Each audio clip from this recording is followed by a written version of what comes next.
baru muncul MRKI kita eksiskan. Termasuk tadi sudah dibacakan Jawa Tengah dimunculkan dengan aturan tadi presidiumnya ada 5. Kalau untuk tingkat kabupaten itu 3, kalau untuk pusat berapa ya? 7. Karena semakin banyak. Nah, untuk Jawa Tengah ini akhirnya terbentuk, tadi sudah sampaikan ada 30 kabupaten kota yang terbentuk, sedangkan yang lain belum. Apakah yang belum ini nggak ada warganya? Ada.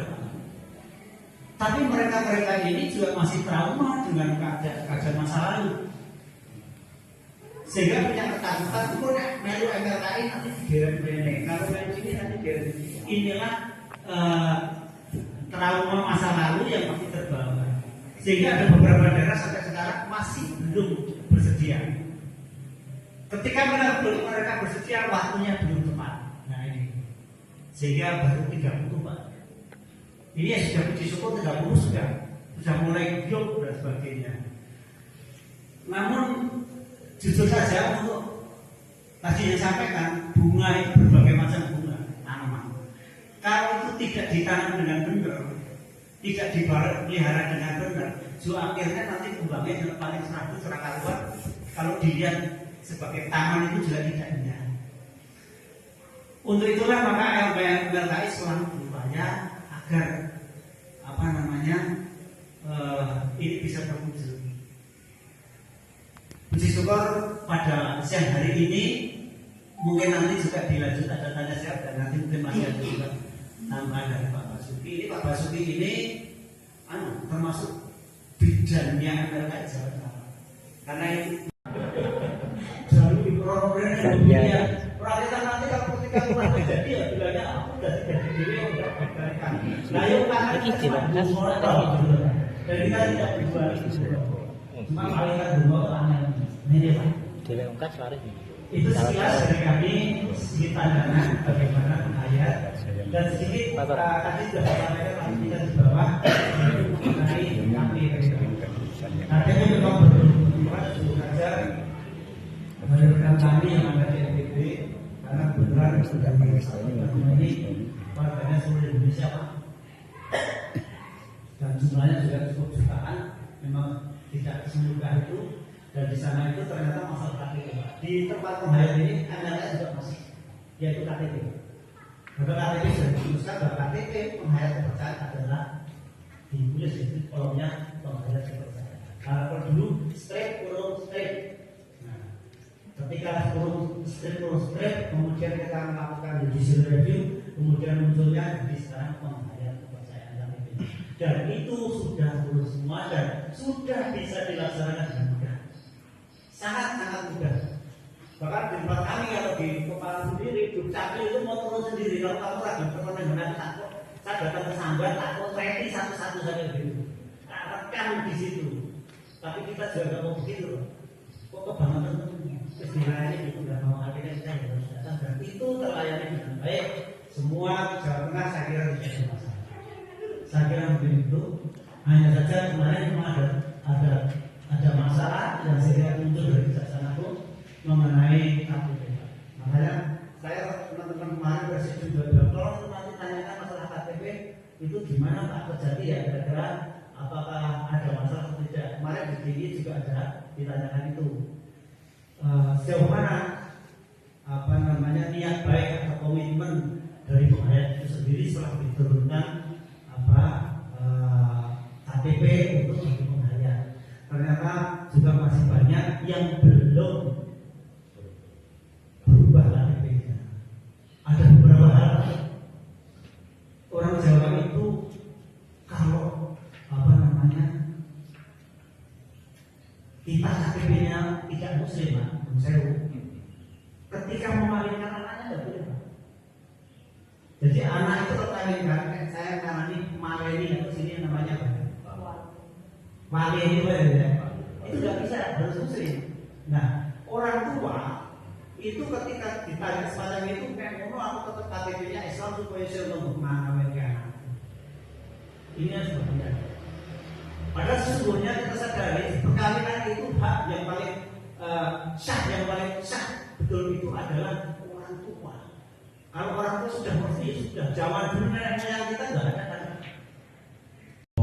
Saya berbicara itu karena hasil kongres yang telah disepakati dari sejak dari Jawa Timur Surabaya sampai terakhir kemarin di Bandung, bahwa kalau Rahayu kita kali ini yang pertama adalah untuk pribadi, yang kedua adalah untuk masyarakat secara luas, yang ketiga adalah khusus kepada Tuhan Yang Maha Esa, karena kita dibarengi Rahayu kali selamat lan waras itu dari Santo kepada keluarga besar Kejaksaan Tinggi, terutama yang mewakili dan beserta stafnya yang sangat kami banggakan, yang Pak Lini, dan kami siap untuk apa yang menjadi petunjuk dan sekaligus bisa memberikan kontribusi secara luas, karena tadi sudah dikatakan oleh beliaunya Mas Toro, salah satunya Musyu, yang kebetulan beliau adalah salah satu motor yang tadi yang selatan. Niat dan tujuannya itu supaya yang tadi sudah diatur oleh Mas Toro, kita menjadi sangat langkah. Apalagi kalau kita sudah berbicara sembahyang, bukan sholat ya. Kalau sembahyang itu adalah kunci daripada kata-kata Tuhan secara umum. Kalau di satu sama adalah sujud. Kenapa kok menghadapnya ke timur? Ini memang berbicara ke timur ini dari sejak nenek moyang. Karena yang kami pelajari adalah kearifan lokal yang sejak belum ada agama masuk, kita sudah menjalankan tugas dari para leluhur kita untuk bisa memberikan sesuatu adiluhung dan sekaligus bisa melestarikan daripada tinggalan-tinggalan para nenek moyang yang katanya itu kalau berbicara kitabnya adalah kitab Turki. Ya namanya. Jadi bukan Turki dari sana, tapi tuture kaki yang sangat adiluhung, yang di situ menganggur bakal duduk, menggawe bakal nganggur, paling beja-bejanya wong sing aliran waspodo. Jadi semua sebenarnya yang kita lakukan kearifan lokal inilah kenapa mengacu pada tempat peribadatan yang sekarang sudah menjadi hak daripada kehidupan perorangan penghayat. Di situ ada kehidupan penghayat yang secara perorangan. Karena saya pada waktu memperjuangkan undang-undang yang pertama Kongres di Surabaya itu adalah Undang-Undang 23 dan PP 37 sekaligus keputusan Menteri Bersama yang pada waktu 2015 kami sudah melaksanakan untuk masalah pendidikan yang ada di SMA Negeri 1 Cilacap yang waktu itu disusul di Semarang ya Pak ya. Itu mendapatkan approach yang sangat luar biasa, menjadi perhatian pemerintah yang sangat penuh. Maka perjalanan kelanjutannya sampai dengan kami membahas masalah pendidikan kelanjutan, pelayanan sistemnya mau bagaimana pemerintah. Karena kami terus terang dengan keberadaan berbangsa dan negara ini, kami selaku yang dituakan atau di depan ini ingin dan mau supaya hak itu sama dalam hak sipil maupun hak yang lainnya. Karena kalau kita hanya dilihat sebelah mata ya sama saja keadilan sosial bagi seluruh rakyat Indonesia tidak akan bisa dilaksanakan. Nah, ini juga bukan menuntut tapi saya tanyakan sejauh mana sih? Dan dengan adanya kami sudah menjadi sesuatu yang bisa diakui secara maksimal, maka sampai dengan keputusan-keputusan terakhir, yang terakhir adalah keputusan MK yang terkait dengan masalah KTP. Itu kalau tidak salah 2017 waktu itu MK memberikan keputusan. Pada waktu itu pas persis Pak Jokowi mantu waktu itu. Jadi kita berjuang dalam prosesnya hak sipil maupun hak segalanya semua sudah pemerintah sudah hadir. Tadi sudah dikatakan maunya dilayani kok, tapi bagaimana? Imbal balik kita kepada pemerintah. Konsekuensi kita ternyata sebagian besar ini. Marilah kita lakukan bersyukur dan berdoa Tuhan Yang Maha Esa karena atas limpahan rahmat, nikmat dan hidayahnya kita semua diperkenankan hadir dan bersilaturahmi pada siang hari ini dalam keadaan sehat walafiat. Kejaksaan Tinggi Jawa Tengah, saya sendiri Adi Wibowo selaku KCP yang membidangi sosial budaya dan kemasyarakatan. Kemudian ada Bu Sri Indati sebelah saya ini Pak Fadil Risman, dan yang itu berjilbab ini Bu Wulan, kemudian ada Mas Riko dan Mas Rais yang tentunya. Kami rombongan dari Jasa Tinggi Jawa Tengah mengucapkan banyak-banyak terima kasih kepada pengurus MRKI DNB Jawa Tengah yang telah berkenan menerima kunjungan silaturahmi kami pada siang hari ini. Di samping sebagai pelaksanaan pasal 30 ayat 3 huruf D Undang-Undang Kejaksaan Republik Indonesia terkait dengan pembinaan bagi penghayat kepercayaan terhadap Tuhan Yang Maha Esa, juga sekaligus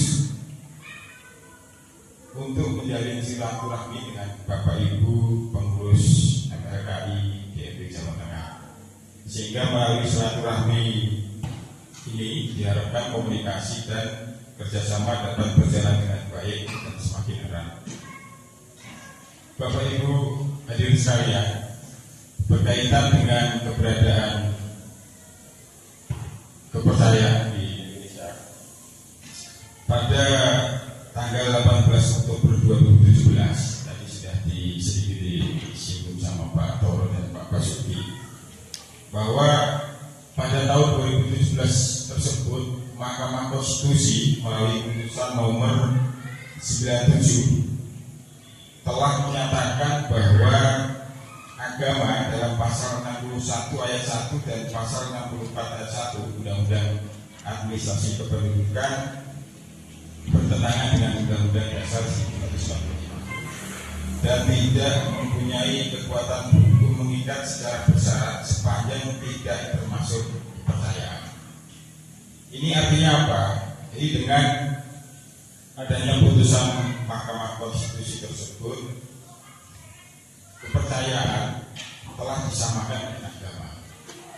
Pemerintah terhadap keberadaan penghayat kepercayaan dalam masyarakat di Indonesia.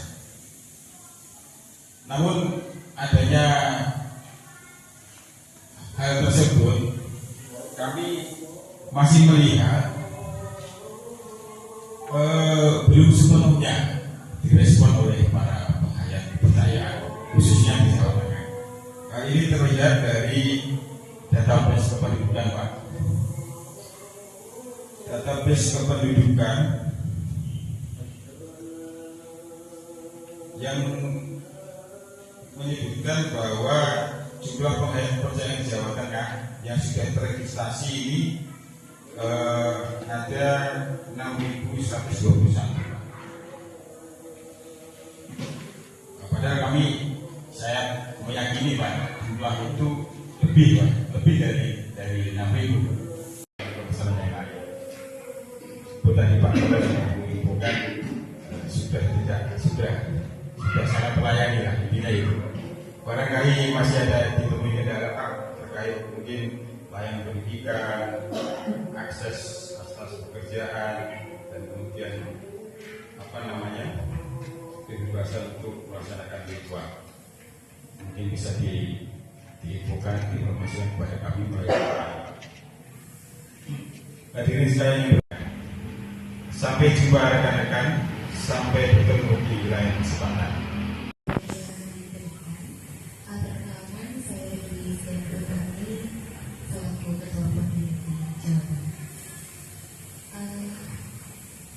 Sebelumnya kami mengaturkan terima kasih kepada Bapak Ibu dari Kejaksaan Tinggi Provinsi Jawa Tengah yang berkenan hadir di sekretariat DNB MRKI untuk meninjau dan mengunjungi penghayat kepercayaan di Arinan Jawa Tengah pada siang hari ini, dan menanggapi apa yang telah disampaikan oleh Bapak Ibu dan juga Bapak tentu kami juga sangat mengapresiasi bagaimana aturan-aturan pemerintah dan juga terbitnya putusan MK maupun undang-undang yang sangat progresif dalam mengakomodir layanan untuk penghayatan. Seperti yang kita ketahui, saat ini sudah ada putusan MK, kemudian ada Undang-Undang Nomor 1 KUHP tahun 2023 dan yang terbaru ada Perpres Nomor 58 tentang sebuah kemajuan untuk penghayat kepercayaan. Akan tetapi kita ketahui bahwa proses diskriminasi untuk penghayat kepercayaan yang memang sejak awal kemerdekaan kita sudah dikonstruksi ya, definisi agama dan kepercayaan sendiri sudah dibedakan dengan terbitnya Undang-Undang Nomor 1 PNPS 65 yang itu menjadi adanya stigma seperti yang disampaikan oleh Pak Tor tadi, bahwa kita disebut agama ini sebuah stigma negatif yang sampai saat ini tentu masih menjadi permasalahan besar untuk penghayat kepercayaan yang kita ketahui menjadi sebuah traumatis untuk penghayat kepercayaan untuk mau menunjukkan diri di KTP karena masih ada diskriminasi yang lainnya juga. Misalnya kita ketahui tentang hak syiar misalnya, ataupun pengakuan 5 agama itu yang masih atau 6 agama di Indonesia yang cukup menjadi sebuah kerendahan diri untuk penghayat kepercayaan mau menunjukkan dirinya agar bisa diakui setara dengan agama. Itu salah satu tantangan dan kita ketahui bagaimana proses penyusutan jumlah penghayat kepercayaan masalah itu salah satunya juga tidak adanya hak syiar. Puan Hayati Jawa Tengah. Selalu jaya. Rahayu, rahayu, rahayu. Manis pura. Anu, nene koordinasi ngono.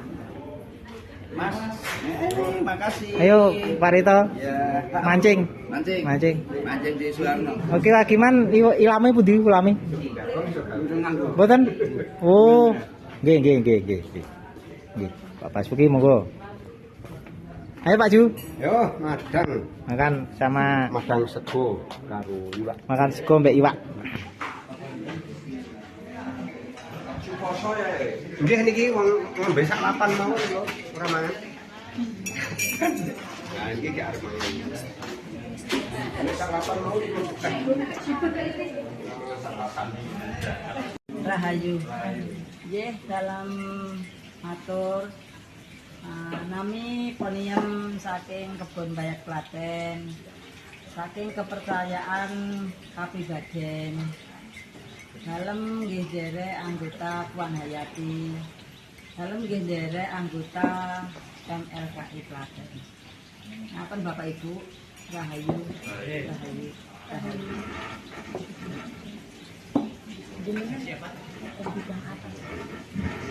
Ekra, mungkin sekalian kalau ada usulan yang mau disampaikan juga boleh. Kepangaken nami kula Sutri Aryani saking Paguyuban Nurmanto dalem wonten sebagai bendahara satu di Puan Hayati Jawa Tengah. Kagem usul menapa saran nyusul nggih Mbak Dwi. Belum ada.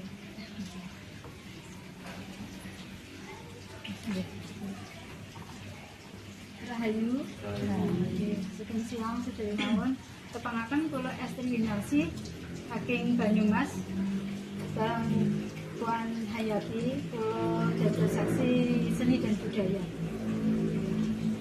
Menawi masukan maupun saran dereng rumiyin. Matur nuwun Rahayu.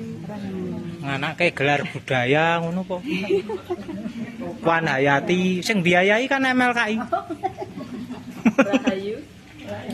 Kepangaken nami kula Herdiah saking Persada Kabupaten Semarang di MLKI. Saya sebagai apa Mas? Ketua wanita. Ketua wanita di MLKI dan di Puan Hayati Departemen. saya sebagai anggota saja. Untuk saran-saran semoga di dalam organisasi ini selalu rukun, selalu guyup dan rahayu. Terima kasih. Rahayu, perkenalkan nama saya Susanti, saya dari Persada. Di Puan Hayati saya sebagai anggota dan menjadi bidang seni budaya di kabupaten. Untuk usul dan saran Kabupaten Semarang, bukan hanya di Kabupaten Semarang. Untuk usul dan saran belum ada karena baru akan mengikuti musyawarah pada siang hari ini. Terima kasih. Rahayu.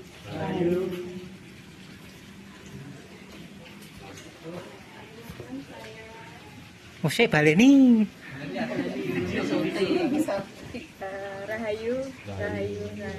Perkenalkan, nama saya Yuniati dari Persada Kabupaten Kendal.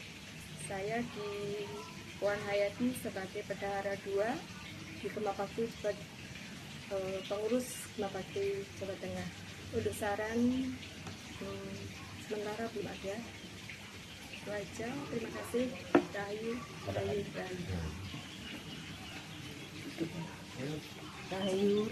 Rahayu. Saya dari Persada Kota Semarang. Kebetulan di Persada Kota Semarang sebagai koordinator bidang wanita. Terus di Puan Hayati sebagai organisasi dan humas. Untuk usul mungkin menyusul. Terima kasih. Rahayu. Rahayu, perkenalkan, nama saya Ayuni Setianingsih. Saya adalah anggota Persada. Saya di Puan Hayati sebagai anggota. Untuk saran dan usulan saya belum ada. Salam Rahayu. Nami kula Saryanti saking Paguyuban Kabupaten nggih. Kula sebagai anggota Puan Hayati untuk syarat dan untuk usul gitu. Rahayu. Perkenalkan, nama saya Sri Utami, di Puan Hayati saya sebagai pengurus, juga di MLAKI juga sebagai pengurus. Dan untuk usulan mungkin nanti menyusul. Terima kasih. Rahayu. Usulannya menyusul. Juga sosialisasi program sekalian nanti bisa dilanjutkan dengan arahan nanti, dan juga mungkin ada usulan nanti dari Kemapakti ya. Mohon arahan juga nanti dari Bapak Presidium atau mungkin nanti Pak Santiko juga bisa menambahkan. Nah, untuk sosialisasi program Puan Hayati Jawa Tengah sendiri, kemarin setelah kita berupaya melakukan pendekatan dengan pemerintah Provinsi Jawa Tengah, memang kami puji syukur mendapatkan informasi dari pemerintah Provinsi Jawa Tengah akan mendapatkan dana fasilitasi kegiatan. Informasi senilai 40 juta ya untuk tahun depan, dan program yang kami ajukan kemarin adalah follow up dari pelatihan membatik yang pernah kita laksanakan di tahun 2018 yang lalu. Nah, pelatihan membatik ini memang alternatifnya ada dua, kita laksanakan di Klaten atau di Cilacap untuk batik yang eco-print yang belum pernah kita laksanakan, karena kemarin yang pernah kita lakukan adalah batik tulis ya, kita laksanakan di Klub Derby pada saat itu. Yang eco-print belum. Nah, ini nanti jadi alternatif Bapak akan kita laksanakan di tahun depan, dan mudah-mudahan nanti bisa sekalian juga kita laksanakan andang sana dan juga wisata budaya. Nah, selanjutnya mungkin yang terdekat kita juga nanti perlu ada pertanggungjawaban kegiatan dengan DKMA yang sudah memfasilitasi kegiatan selama 2 tahun berturut-turut ini. Kebetulan kita selalu lolos untuk program pemberdayaan penghayat kepercayaan terhadap Tuhan Yang Maha Esa. Mudah-mudahan program itu akan berlanjut di tahun yang akan datang, dan nanti di akhir tahun kita akan melaksanakan laporan aksi dan juga sekaligus mengajukan proposal lanjutan seperti itu. Kan ra gelem do mangkat. Soalnya duitnya mungkin kayak mbokne kabeh ngono lho. Dadi mbokne sing ngatur duit jenenge iso tekan kene kan gitu. Iya ndak ini lah nyatane bapak-bapak ini ya ora do teko. Ini saya kemarin saya ucapkan terima kasih juga pada Puan Hayati. Jadi tak pikir yang di sini sampai MLKI dibantu sama Puan Hayati ya ibaratnya kayak anak meneh bapak lah ngono kuwi. Apa anak meneh wong tuwa gitu. Kita terus terang jujur saja ya, kalau saya boleh bilang, saya prihatin sebetulnya MLKI ini ketoknya gede nih keropos gitu. Kita tidak punya kekuatan apa-apa. Termasuk di pusat. Jadi pemberdayaannya itu nol brundul betul-betul. Kita jak kumpul uang elepol. Ini sebetulnya momen yang penting itu juga ada momen semacam ini. Maksud saya, ini jujur saja. Sebetulnya saya minta Pak Mul itu bisa hadir. Pak Mul alasannya bar opnam kemarin. Ibu aku sih di infus.